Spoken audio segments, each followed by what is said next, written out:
Sakoro mayo wango to wach mugik me koro iwego do jopiny nango nikech pod tiere ji manigi kibaji mang'eny to koro gini ochomo kanye. No, one called Dr. Honorable Senator Oburu Odinga, party leader marwa. Mose bede kweth mar siasa ni kochakore higa mar 74. 1974 noyiere kaka kansila ma Kisumu. 1974 otiyo nyaka 1979. Ne oko defend kome nikech serikal nomiye barua mar dhi bedo economic officer. Economic officer maparo notiyo Mombasa gi kuonde mang'eny and planning.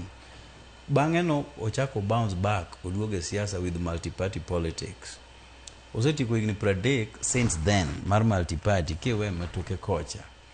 On all the arrangements mar Raila Odinga obedo godo, Oburu has been part and parcel. Ong'eyo kata mana kanyo waloso winjruok gi President Ruto. Oburu ema nyochea gigo duto tek motamo keto mbade gene obede government. Okodhe wito jaluo sani kanyocho nego be nosewito wachon. Adwani jopiny obed ga lot of confidence in Dr. Oburu Odinga ni he is going to do the right thing. Wan bende wane toke kacha waluore watene.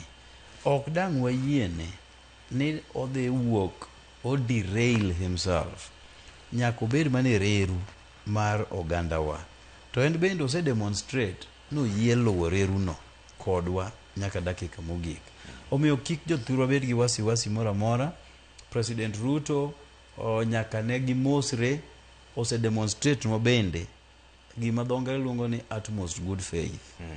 Gik mose chikowa osetimonwa to odhi timonwa madongo moloyo. Kik wabed kod luoro mora mora ni girwani nyalo chiko kama opogore.